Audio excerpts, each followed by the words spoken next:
Mga kaibigan, matapos nga pong mag-contest or mag-apila ang kampo nga po ni Charles Suarez sa naging laban niya kontra kay Navarrete, marami ang nagsasabi na dapat ibalik ang pagiging undefeated ng ating pambato na si Charles Suarez dahil nga kitang-kita naman kung sino talaga ang nanalo.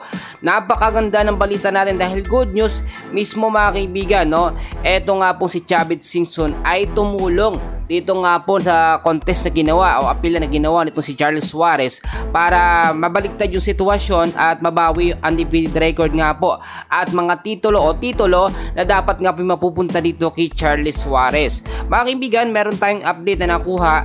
Sinabi mismo ni Charles Suarez na malalaman nila yung apila nila sa June 2 pa.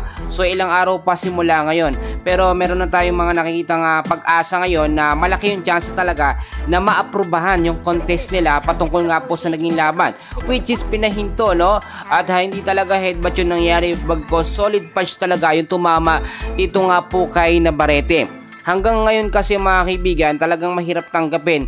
Sayang yung naging laban at marami tayong nakuhang mga report na ito po'y bentang laban mas pinaboran kasi ng mga judge at ng referee. Eto nga pong si Navarrete dahil kitang-kita yung very obvious naman lumabas sa mga updates, sa mga camera, mga record mga kaibigan, sa video record at solid punch yung tumama na dapat nga po kay Charles Suarez mapupunta ang pagkapanalo.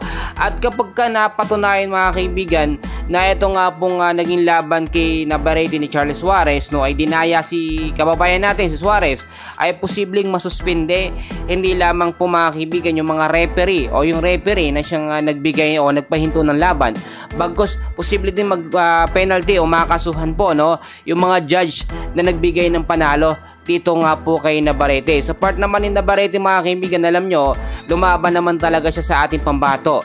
Pero hindi sapat na pumayag din siya sa sitwasyon na dapat alam niya na si Charles Suarez ang panalo. Alam nyo mga kaibigan, kapag tinulungan talaga ng mga sikat na politiko, ito si Charles Suarez, sisikat siya, alam nyo mga kaibigan, bukod kay Manny Pacquiao, sumusunod naman ito nga pong si Cuadro Alas.